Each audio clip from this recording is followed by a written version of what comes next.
I used to feel anxious every day until I accidentally found out what was causing it. And now I managed to live my life without my mind constantly worrying at a million miles an hour. I always thought that anxiety was built into me and that I was just going to feel it every day for the rest of my life. But it isn't, so I'm hoping I can share what I've learned and then I can help you if you need it. My key findings was that studies have shown there to be a strong link between anxiety and sleep. If you have a bad night's sleep, your body goes into survival mode because it's weak and it wants to protect itself. So it's hyper aware of any threats, to the extent of it thinking about absolutely anything that could potentially go wrong. Things like, oh no, my friend hasn't replied to my message, so they must hate me. Or my colleague must think I'm an idiot because I made that tiny mistake. And stuff like, if I use that Instagram caption, will people think I'm funny or weird?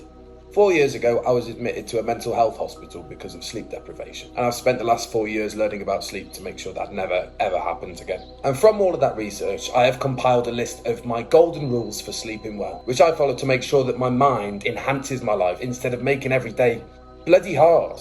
And if you'd like to have a look at my golden rules, you can find them through the link in my bio. But there's going to be days when you can't sleep perfectly, all right? We're only human. And in some situations, getting better sleep isn't going to get rid of all anxious thoughts. And to help on those days, which I still experience, I've found that the book The Untethered Soul has taught me so much about how to manage and understand what my mind is doing. And I also remind myself of this amazing statistic. 85% of what we worry about never happens. And of the remaining 15%, 12% ends up being better than we expected, leaving only 3% that happens to the extent that we feared. So if I'm ever worried about anything, I just remind myself of that. It's probably not going to happen. So hopefully what I've shared will help towards you living a life without constant worry and free up some space in your mind for you to think about things that make you feel brilliant instead.